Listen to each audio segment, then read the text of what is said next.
Quand j'ai rencontré ce couple, j'ai vu l'amour sous un autre nom. Un pont qui relie l'impossible. Pourquoi ? Quand les gens ont découvert que je fréquentais un Africain, bien sûr, je n'étais pas acceptée par tous, mais je savais que Dieu était de mon côté.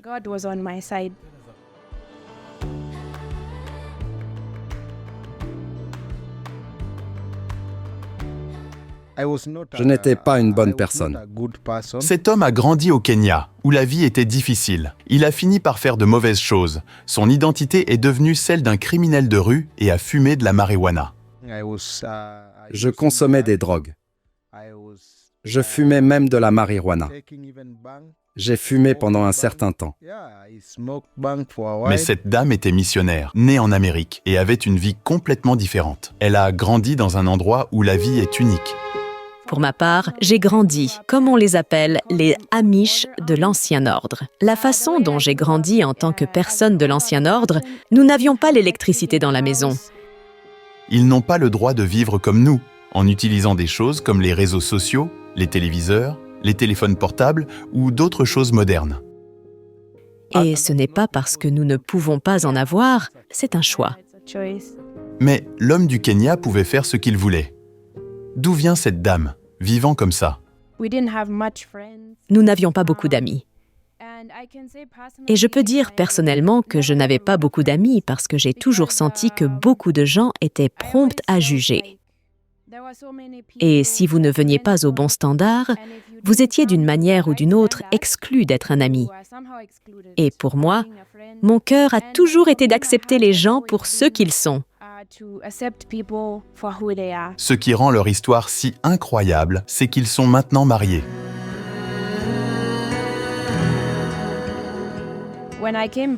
Quand je suis rentrée, je suis revenue juste pour le voir. C'était mon objectif. J'ai vendu ma Jeep que je conduisais. Ce qui m'attirait le plus chez elle, c'est qu'elle venait à la cuisine pour m'aider à couper peut-être des carottes, à couper du chou. Et je me suis dit, cette dame, elle peut être une bonne épouse. Vous pourriez vous demander comment ils se sont rencontrés et sont tombés amoureux alors qu'ils venaient de milieux différents. Comment ont-ils réussi à faire fonctionner leur relation ? Heureusement, j'ai eu la chance de les rencontrer et d'entendre leur histoire. C'était extrêmement incroyable. Je m'appelle Elvis Aluzimbi et je suis né dans l'ouest du Kenya, à la campagne. J'ai grandi là-bas. J'ai fait mes études là-bas de la primaire au lycée. Et après cela, je suis venu à Nairobi. Je suis resté à Nairobi pendant 3 ans. Ensuite, je suis venu à Thika où je vis actuellement. Quand je suis venu à Thika et que je travaillais dans la construction, je n'étais pas une bonne personne. J'étais juste une personne qui vivait ma vie. Je prenais des drogues. Je prenais même de la marijuana pendant un certain temps. Et je fumais pour une chose. Je le fumais pour me donner de la force pour travailler. Parce que ce travail est tellement dur. Donc je fumais pour m'énergiser.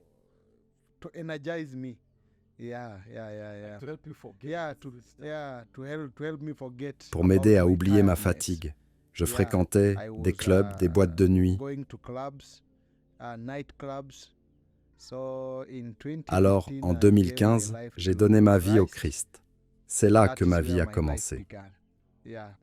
Oui, je ne compte pas vraiment ma vie précédente. Je la compte à partir de 2015, quand j'ai donné ma vie au Christ. Je m'appelle Marilyn Miller et j'ai grandi chez les Amish. J'ai grandi aux États-Unis où il y a une grande communauté Amish dans l'Ohio. Et j'ai grandi en tant que l'aîné de 6 enfants. Grandir en tant qu'aîné m'a donné des responsabilités d'être un exemple pour mes frères et sœurs plus jeunes.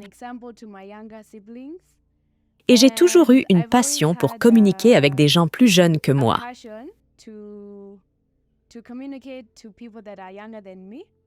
Mon cœur pour mes frères et sœurs qui étaient plus jeunes que moi a toujours été grand et lourd. Je suis allée à une... Ce n'était pas une école publique, une école privée. Je suis allée en 8e année et c'est l'éducation que j'ai aujourd'hui. Je n'ai jamais fréquenté le lycée ou l'université, mais nous avons grandi à la campagne. Je savais comment avoir un jardin, nous cuisinions beaucoup, nous conservions les aliments. Je sais comment les faire, toutes ces choses, et nous les faisions parce que nous avions 4 saisons dans l'Ohio, qui étaient le printemps, l'été, l'automne et l'hiver. Donc au printemps, nous plantions notre jardin. En été, nous récoltions nos fruits et légumes.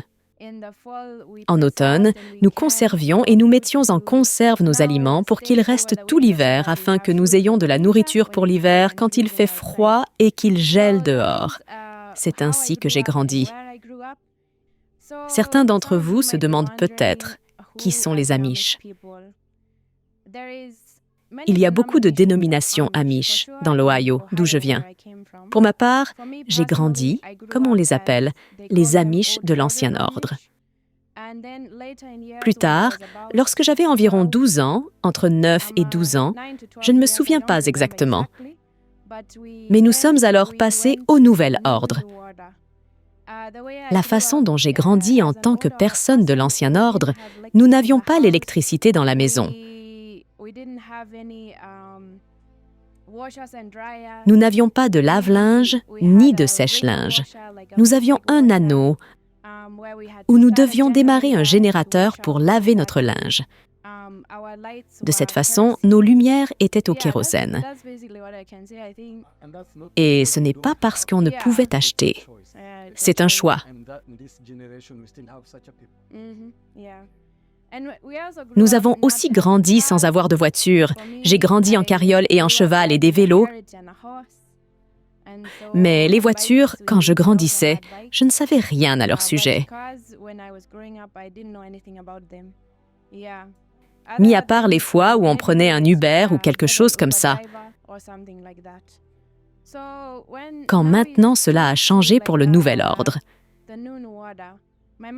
mes parents essayaient de comprendre davantage en tant qu'enfants et de nous aider à avoir une meilleure vie.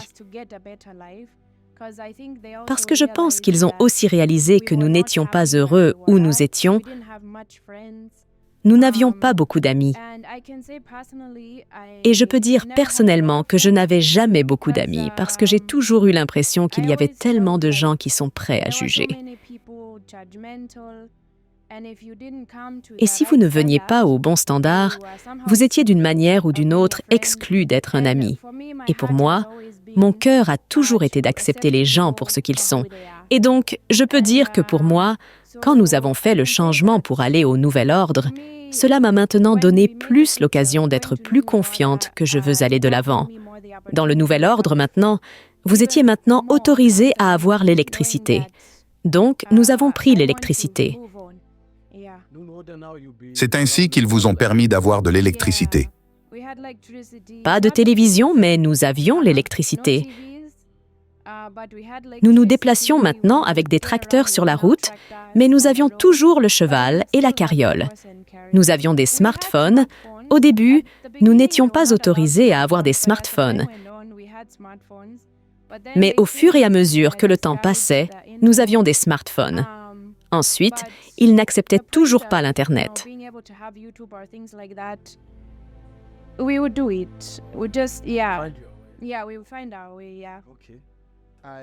J'ai donné ma vie à Christ. J'ai suivi le processus de disciple.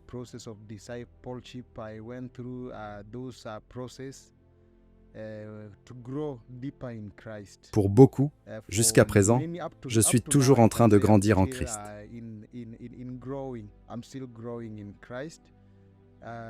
En 2015, après avoir donné ma vie à Christ, la vie était si difficile parce que je ne faisais plus la construction. J'ai arrêté.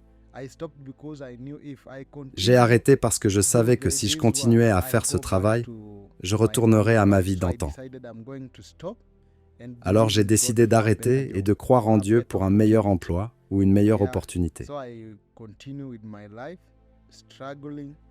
J'ai continué ma vie à lutter. La vie était si dure. Je tirais même une brouette pour déplacer les bagages. Je faisais ça et la vie était difficile. À un moment donné, j'ai regretté. C'est le genre de vie que je voulais. Mais j'avais des amis qui m'ont encouragé tout au long de mon salut.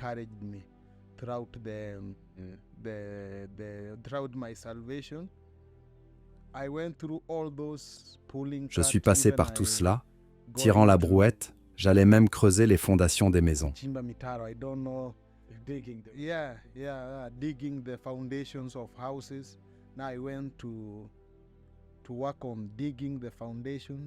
Mais une chose qui m'a tenu, ce sont mes amis qui m'encourageaient.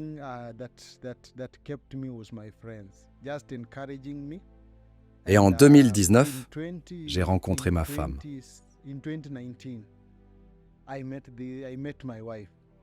Les choses commençaient à s'améliorer un peu mieux. J'avais des opportunités d'aller cuisiner quelque part. J'avais des opportunités d'aller faire des travaux quelque part. Je travaillais dans une certaine entreprise à Nairobi. Au moins, la vie n'était pas difficile. Je recevais quelque chose de cette entreprise et ma vie s'améliorait. Quand j'ai rencontré ma femme, je n'ai rien dit. Nous ne savions même pas si je l'épouserais. Je l'ai juste vue et elle m'a vu.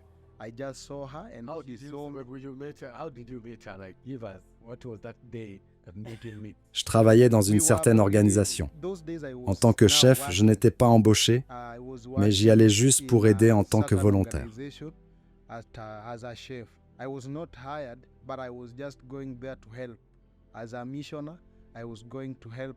J'allais les aider parce que je faisais aussi du travail missionnaire avec eux. J'allais dans les lycées, j'allais dans les écoles primaires pour prêcher là-bas.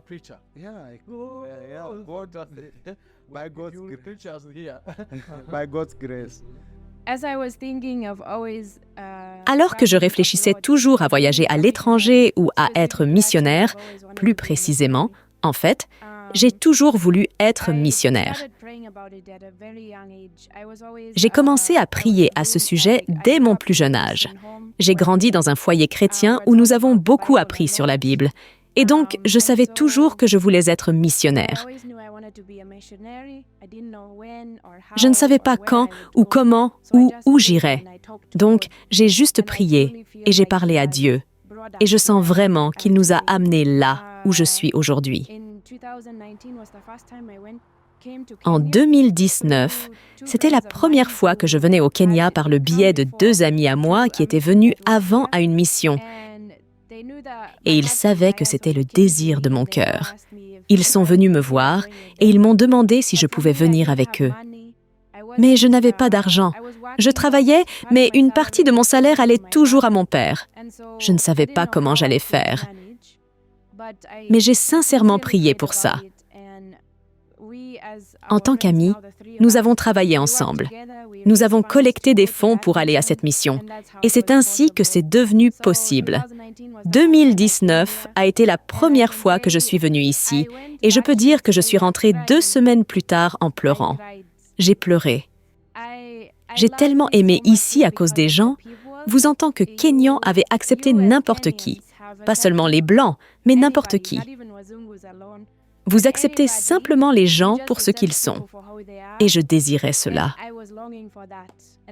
Je pense que c'est pourquoi je me suis facilement intégrée. Mais l'hospitalité, je pense, a été l'impact le plus important pour moi de venir ici. Vous savez, j'ai toujours été une personne très serviable et j'aime les enfants. Nous sommes allés vers les enfants, comme nous avions des week-ends où nous allions aux grands événements où beaucoup d'écoles se réunissaient.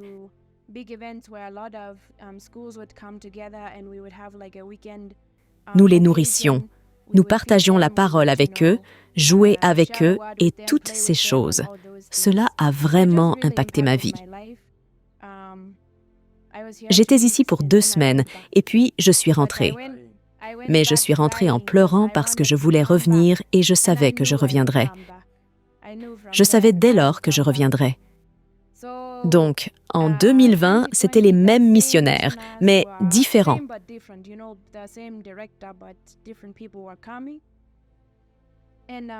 J'ai continué à prier pour pouvoir revenir. Il se trouve que maintenant, je peux revenir. Nous avons en fait été informés en groupe que tout le monde devait lever une certaine somme pour venir. C'était pour vous-même, mais c'était aussi pour la mission. Donc, c'est ainsi que j'ai pu. Nous levions des fonds en allant de maison en maison. Il y avait en fait quelque chose que nous faisions dans l'Ohio, dans notre communauté. Si nous levions des fonds pour quelqu'un qui est malade ou quoi que ce soit, nous levions des fonds en allant de porte en vendant. Ils les appellent des roulés à la cannelle, ce qui est comme un petit pain sucré ou quelque chose du genre. Nous nourrissions les enfants, nous jouions avec eux et je les trouvais dans la cuisine parce qu'il travaillait comme chef cuisinier. Et donc, j'interagissais beaucoup avec lui, mais rien de sérieux.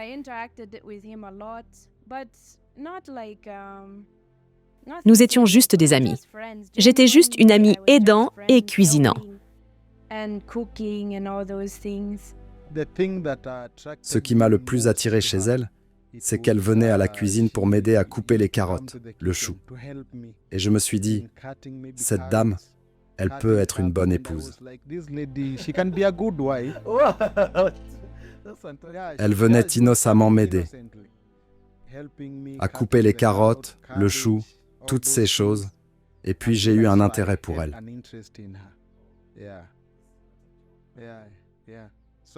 Dans la cuisine, nous étions amis. Nous nous rencontrions à l'extérieur, en dehors du camp de l'organisation, pour passer du temps ensemble. Puis le jour est venu où nous partions pour une mission à... Je pense que ce jour-là était le jour où ils ont annoncé le Covid-19 au Kenya. Je me souviens très bien que c'était le jour où ils ont annoncé que le Kenya était fermé. Tous les vols ne peuvent pas décoller. Et un jour, quand nous partions pour une mission à Makueni, nous partions avec un bus en étant assis sur le même siège. C'est le jour où j'ai demandé sa main. Oh, yeah. No, when we were going for a mission, yeah.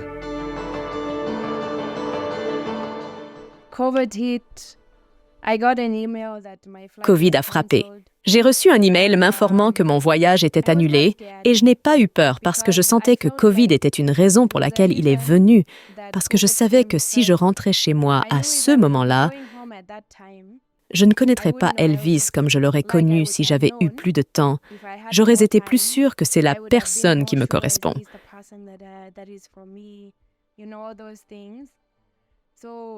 Donc, Covid a frappé et je n'avais pas peur parce que j'avais un endroit où rester. J'avais des amis qui m'aimaient parce que j'avais Elvis.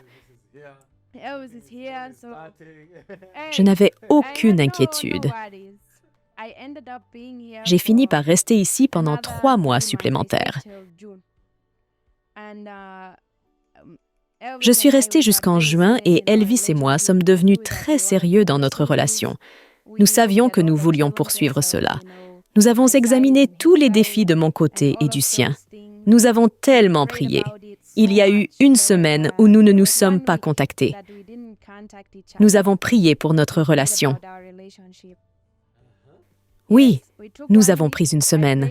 J'ai prié, il a prié. Nous n'avions aucun contact, car nous voulions vraiment savoir, est-ce que c'est ce que Dieu veut pour nous? Est-ce son désir pour nous?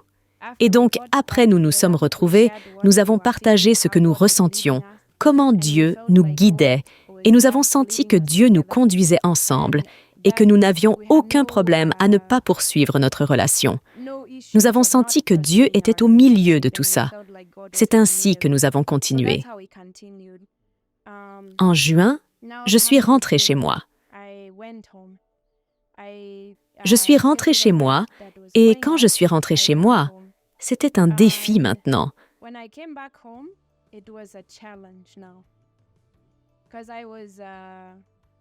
Parce que je me suis tellement améliorée en tant que personne.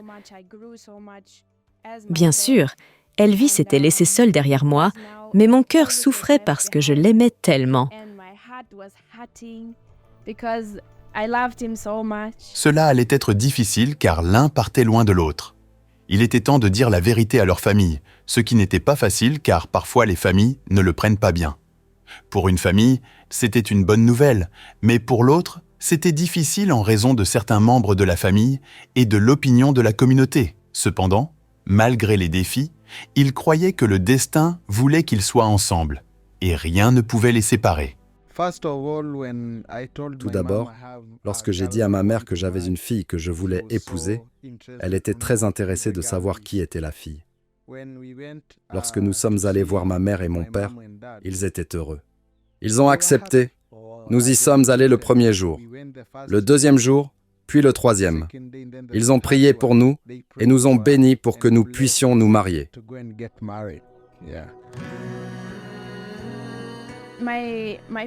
Ma famille à la maison connaissait ma relation avant que je ne rentre chez moi. Je leur ai fait savoir qu'il y avait quelqu'un ici avec qui nous créions une amitié et nous espérions que les choses pourraient progresser. Donc je suis retournée après, jusqu'à presque 1 an avant de revenir au Kenya.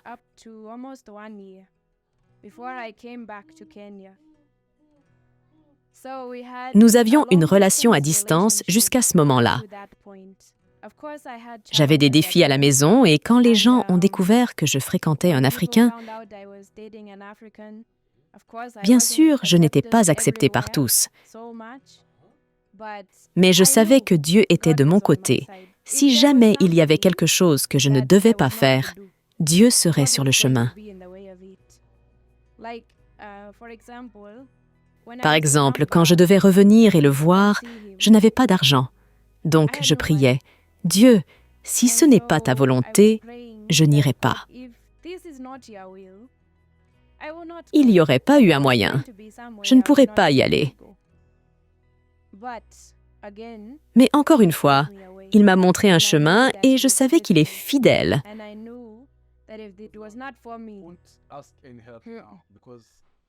À cause des défis ici et là, je ne pouvais demander l'aide de personne. Donc, j'ai fait mon chemin pendant que Dieu m'aidait pendant la solitude dans la relation.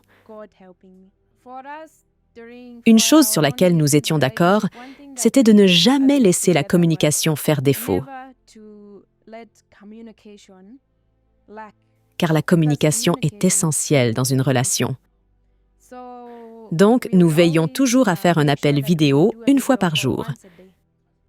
Je le faisais de manière ouverte, même si certains n'étaient pas d'accord avec ce que je traversais. Je n'ai jamais caché ma relation. Quand je passais des appels, j'appelais peu importe qui était là. Je parlais avec lui. Je ne voulais jamais que quelqu'un se sente comme si je cachais quelque chose. Quelques-uns d'entre eux ont prévu de venir.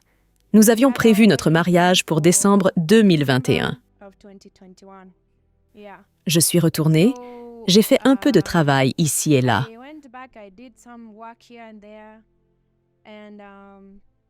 En octobre 2021, je suis revenue pour de bon.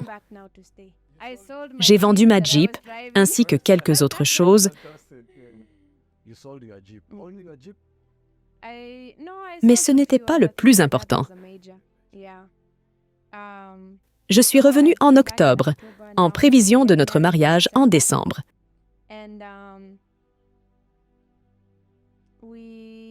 Nous avons traversé une période difficile. Pendant cette période, nous avons rencontré des problèmes avec la procédure de mariage et d'autres documents légaux auprès des autorités gouvernementales kenyanes. Il a été difficile de les obtenir à temps.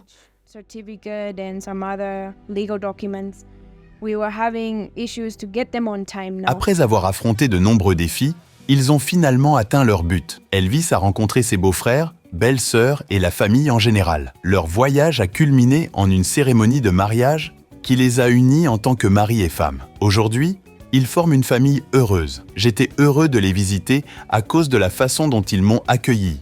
J'ai vu l'amour entre eux et ils mènent une vie épanouissante. Ils ont tout ce dont ils ont besoin à la maison et ils s'engagent dans des activités qui bénéficient à la fois à eux-mêmes et à la société, contribuant à l'expansion de leur famille et de leur communauté. Bien que notre mariage était initialement prévu pour le 15 décembre, nous avons dû le reporter au 23 décembre en raison de quelques complications.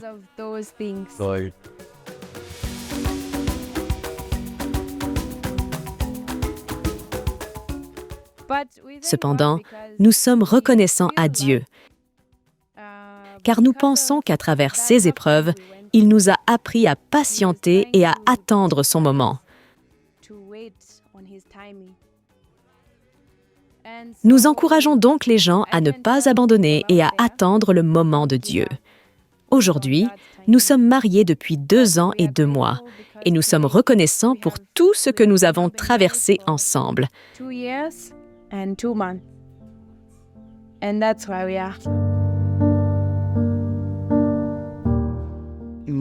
My life, I can. For me, my life is. I have so many dimensions. Yeah, it is one. My vision. Une de mes visions pour ma famille est d'élever mes enfants de manière pieuse.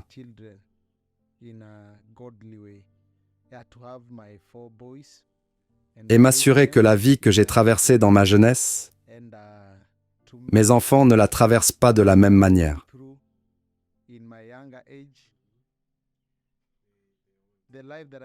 Tu as dit 4 garçons. Et les filles? Que feras-tu avec votre fille quand vous en aurez une? Je ne sais pas. J'adore les garçons. J'adore tellement les garçons. Je sais ce que vous voulez dire.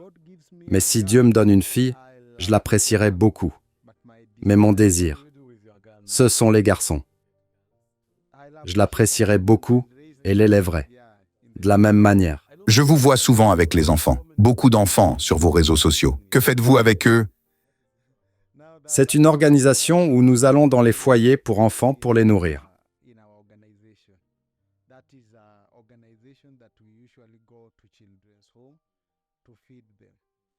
Avant d'aborder ma vision de l'autre côté, une autre chose est d'impacter la communauté en tant qu'Aluzimbi et Marilyn.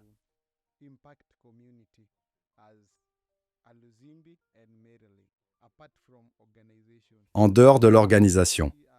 Nous voulons voir la communauté dans laquelle nous vivons changer.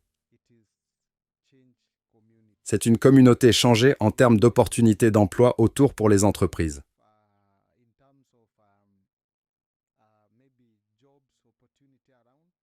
C'est une vision pour moi que j'ai pour ma famille. Nous voulons voir un changement de vie dans la communauté. C'est une vision. Pour ma famille, nous voulons voir un changement de vie dans la communauté. Ce qui me pousse dans cette direction, c'est ma vie. C'est pourquoi je m'occupe de l'élevage de poulets. Et aussi YouTube. Nous nous sommes assis avec ma femme et nous avons dit que quand notre chaîne YouTube se développe, quand notre entreprise se développe aussi, un certain pourcentage ira à la communauté pour créer des opportunités d'emploi. To create job opportunities. Yeah. Bien sûr, je soutiens mon mari. Je veux le soutenir parce que je sais qu'il a de grands désirs et ses désirs sont aussi les miens. Il a mentionné qu'il voulait 4 garçons. Pour moi, j'aimerais être une mère de garçons. Si Dieu nous bénit avec 4 garçons, ce serait bien. Mais il y a ce petit quelque chose en moi qui veut au moins une fille. Mais quoi que Dieu nous apporte, nous serons heureux. Yes. Our organization is Empower Kijana program. Notre organisation est le programme Empower Kijana, We are leaders and où ma femme et moi sommes des leaders et nous avons d'autres leaders, un président et d'autres directeurs dans le programme. Notre vision est de nourrir, d'éduquer et aussi d'autonomiser la communauté. Notre principal objectif est de voir les enfants nourris, éduqués et également autonomisés dans la communauté.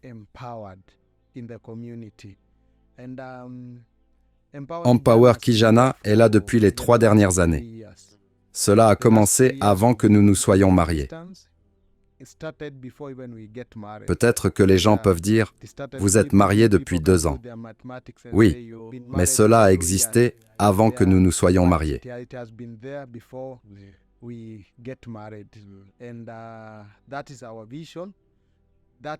C'est pourquoi nous nous sommes assis et nous avons réfléchi à où pouvons-nous commencer cette organisation. Où pouvons-nous commencer à autonomiser? Où pouvons-nous commencer à nourrir? Nous avons pensé aux foyers pour enfants. Et puis nous avons vu que nous pouvions aller dans les foyers pour enfants et les nourrir, sélectionner ou regarder autour des enfants qui ne vont pas à l'école, voir si nous pouvons obtenir des fonds et les emmener à l'école. Ceux qui ont terminé leurs études dans les foyers pour enfants, nous pouvons chercher des opportunités pour les autonomiser.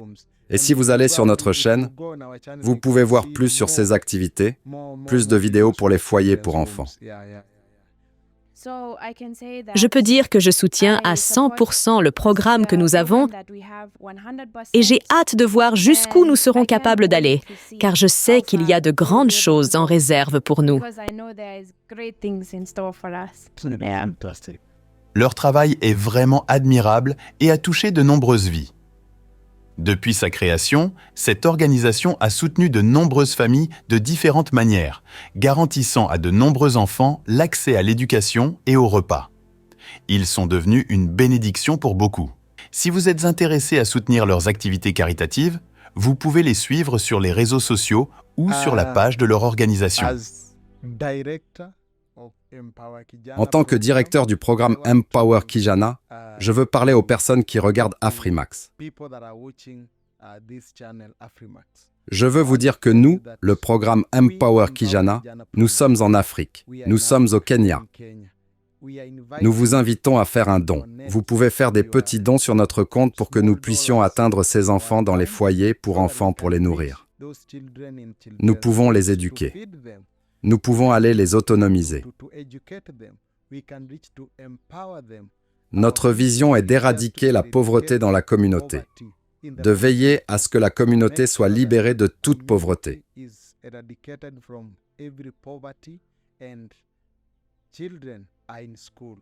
Les enfants sont à l'école et les mères ont un travail ou un emploi à faire.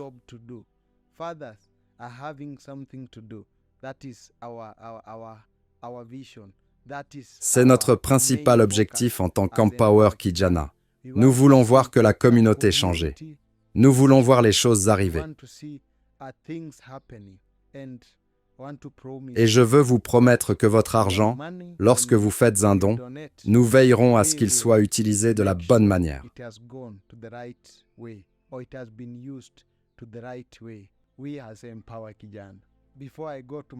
Nous, en tant qu'Empower Kijana. Avant de parler de ma chaîne YouTube, vous pouvez aller sur le site web de Empower Kijana et vous trouverez plus d'informations.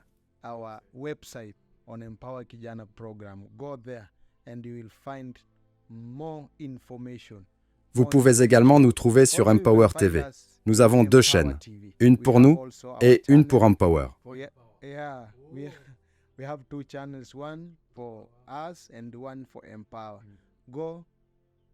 Allez sur Empower TV. Vous nous verrez. Vous verrez notre travail. Vous verrez ce que nous avons fait jusqu'à présent. Au Kenya, nous sommes allés dans tant de foyers pour enfants, presque 50 foyers pour enfants.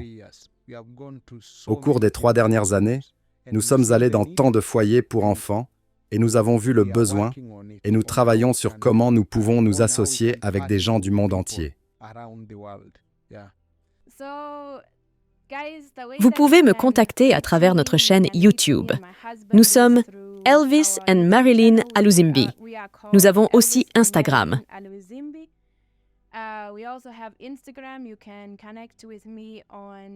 Vous pouvez me contacter sur Instagram et sur TikTok, qui est aussi sous le nom de Elvis. Il y a beaucoup de moyens de nous contacter. Alors assurez-vous d'aller sur notre chaîne YouTube, sur mon Instagram, mon TikTok. Connectons-nous et soutenons-nous mutuellement.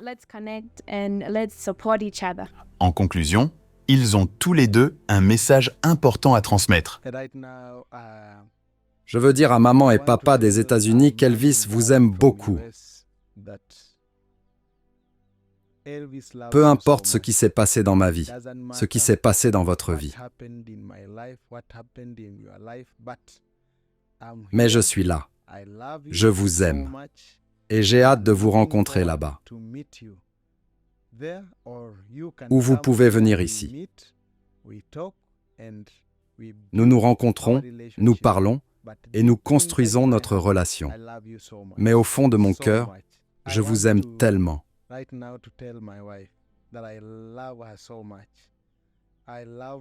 Je veux maintenant dire à ma femme que je l'aime tellement.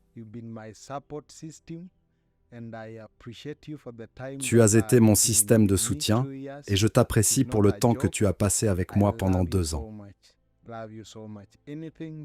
Tout ce que tu veux de moi, je te le donnerai.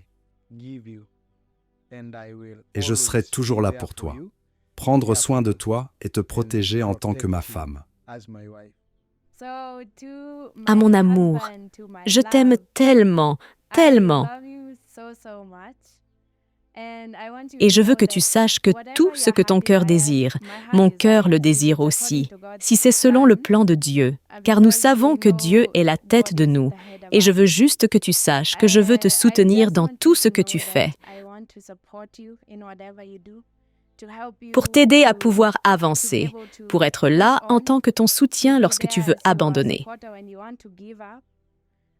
Et je veux juste te voir aller loin. Je veux te voir être milliardaire. Je veux te voir prospérer, parce que si tu ne prospères pas, je souffre aussi. Alors, je veux te voir là-bas poursuivre tout ce que ton cœur désire et te voir heureux et te voir bien. Je t'aime tellement et sache que je suis toujours là pour toi. C'est ce que fait l'amour. Leur histoire prouve que l'amour est une arme puissante qui surmonte les obstacles et réalise l'impossible. Le meilleur, nous avons tous cette arme. Alors, utilisons-la.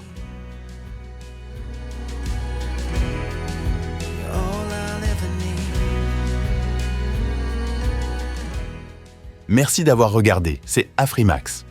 Partagez la vidéo et n'oubliez pas de vous abonner.